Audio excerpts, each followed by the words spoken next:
Hello, beautiful soul family. Rebecca here, your vibe mentor. Happy Monday.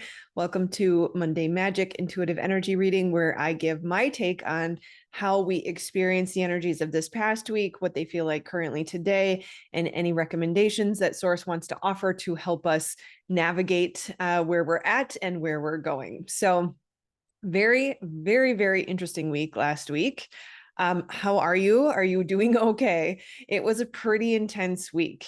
It's interesting because from a solar perspective, there was not a lot of activity, very quiet from the solar weather channels, relatively quiet from the Schumann resonance as well, couple of peaks, but nothing major, a few minor bursts. But I've been using the term Pat Donworth coined unmeasurables. The unmeasurables were through the roof. And of course, we had the new moon in Leo on Wednesday. So that was part of that is a factor, I guess I would say. The day of was not so bad. Leading up to it was pretty soft and easy, but the following days were interesting, which makes me think it probably was not the moon necessarily that was causing such intensity, I think is probably the best word for it. And so I wanted to offer a few pieces of information around the rest of the astrology, which I think is what we could likely point to for some of the intensity that we experienced. So I talked about Venus being cazimi last week, which essentially means that the sun and Venus are aligned. And when the sun is aligned with a planet like that, it kind of tends to burn them out. And it was said to not necessarily be such a bad thing because Venus is in a sign that it's happy in, and the sun is illuminating a currently retrograde Venus. But something about the 18th, 19th, the height of that cazimi was really intense. I can't say I've experienced intensity quite like that in a very long time. It was very difficult to maintain a proper high vibration and to just let things go. And so that likely was a pretty significant factor. We also had Mars opposite Neptune currently in play. Personally, I had Saturn conjunct my Venus. So that's a very big factor, especially when it comes to moving and working on my previous relationship. I'm not even sure what to call it anymore. But that certainly is a personal factor as well that may or may not apply to you. So let me know, how was the 18th and 19th for you? Was it pretty intense? I'm curious what everyone else experienced. We have lots of angles with Uranus going on, so lots of shifts and changes, and things can feel pretty sudden. I know certainly they have been for me. We also had Mercury opposite Saturn, or I'm sorry, we have coming up now, Mercury opposite Saturn, Mercury opposite Moon, and Sun opposite Saturn. And I'm sorry, I'm going to confuse you, but I have to clarify. Mercury opposite Saturn has already happened. And now we have coming the Moon and Sun opposition. And so to Saturn. And I bring that up because Saturn and Mars tend to be, I've noticed, the more difficult and challenging astrological aspects. So just know that that's still coming. I'm careful referencing astrology.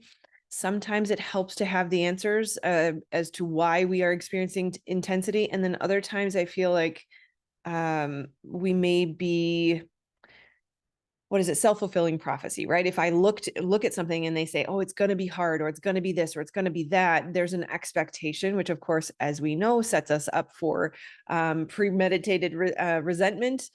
So we want to be careful not to look too much to expect the future to be difficult. And the reason I say that is because I'm getting today a strong sense that the hard part has passed, and this next week is going to be quite a bit softer and easier.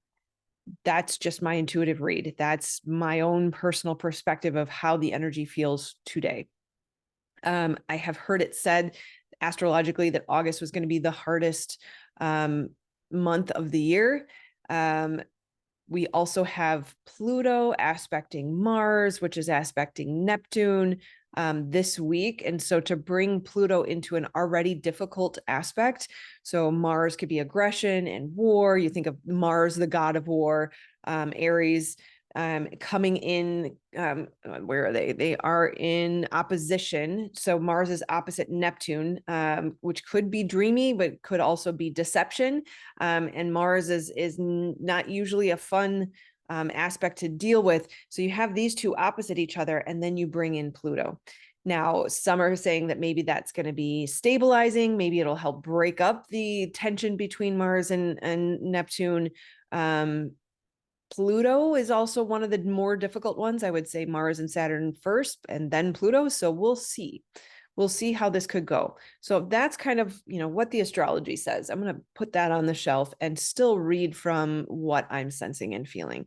Because yes, this past week was very intense, very activating, big, powerful emotions, very little rest, very little sleep, lots of body aches, and a feeling of, is there a cold coming in, or is it not, or what is this, extra strain on the body, a lot of fatigue, tons of change, just having that feeling of like my whole life has just been kind of thrown up in the air and everything's different now.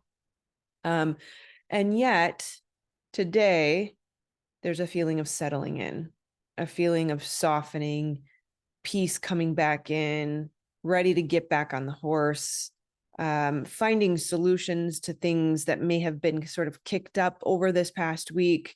I even feel like my body is less inflamed. There's a release and a purge. There's even, I would say on the 18th and 19th, it was very difficult to put down the resistance. And I love the non-dualistic recommendations of really looking at those I, me, my thoughts, right? Because they tend to cause resistance. They tend to cause suffering. That when we're in that intense situation and we're saying, I like this and I don't like that, or what about this, or what about mine, or where's mine, or I want, or I feel, right? And these can be the reasons that we create our own suffering, or the way that we create our own suffering. And so it feels as if the 18th and 19th was riddled with the ego throwing a fit, right? This I mean, my voice, the I like, I don't like voice, the thoughts that it creates. And like I said, they create suffering, and they're driven by resistance, right? I don't like this. I don't want it to be that way. I want this. I don't want that, right? What about me? What about mine? Or I always, or they never to me, or they always do that to me. Again, it's suffering. And so now there's less drive towards that today, more support in more support in putting down the resistance, less tendency to struggle. There's an ability to just rest in the here and now, in pure awareness, in acceptance, in the letting go of control and letting the flow take over again. And so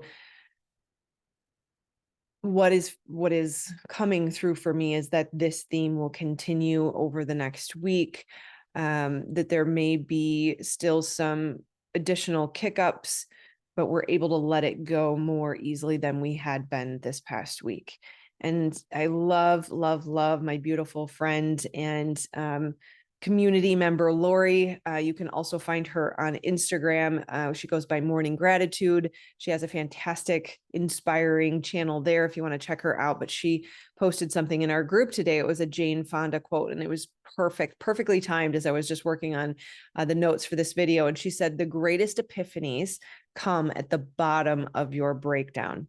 You feel that you have been broken, but you are just broken open. And that is very much what last week could have felt like, as a breakdown, and yet there's a breakthrough happening in that moment where we're breaking open to the next level, the next stepping up, the next awareness, the next, I think level is probably the best term as it relates to just sharpening our skills and our ability to recognize how we approach things that cause suffering, that cause hardship, that keep us in painful situations, so that we can say, okay, I see what was happening there. I own it. I take responsibility for my perception or my physical health or relationships or whatever the thing might be for you, and do the inner work. By the way, that's an amazing book. Check out the book, The Inner Work. It is phenomenal. Also very relevant to this topic today. But when we get stuck in those me, my, I thoughts, or in the I like, don't like thought loops that cause so much suffering, we can end up clinging to the story or the narrative that I've been abandoned, I've been deceived, I've been, right? I'm a victim, essentially the victim triangle. And we will end up causing ourselves to essentially stay in the breakdown instead of moving through into the breaking open and the breaking free. And it can happen very, very quickly as soon as you learn to become the observer and start to watch those thoughts, really detach, pull back.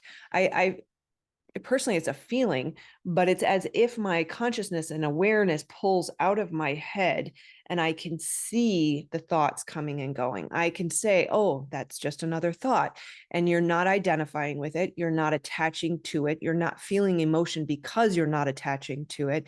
And it can just move through like water under a bridge. And as you just keep pulling back into that awareness or that observer, you then can prevent all of the suffering. You can see where the hiccups happened. You can implement changes. You can still be loving and compassionate to the others involved, and you can move forward. It's pretty simple. Or if you are not becoming the observer, you're not detaching from your thoughts, you're clinging to that victim story and allowing essentially the ego, the I, me, my thoughts to say, poor me, it'll never change. It's always this way, right? All of these absolute statements that tend to make us feel like we are trapped and we are helpless when we're really not. So very, very interesting week last week. Much better energy today. Tomorrow feels almost as sweet or sweeter. So hopefully you are also experiencing this break today. And I'd love to hear how was last week for you. Don't be shy. Remember, you're helping everyone else who sees your comment to remind them that you are not alone. That is the point of all of these videos. If you feel alone and you need a community, do jump into the community link below. We would love to see you there. We meet live on Fridays. You are definitely not alone, and there's so much help available for you there if you just jump in and be brave enough to say hi, which I can promise you it is a safe place. There is no room for anything but love there. I assure you of that. All right. I love you, my friends. I hope you have a beautiful and blessed week. I will talk to you soon. Take care. Namaste.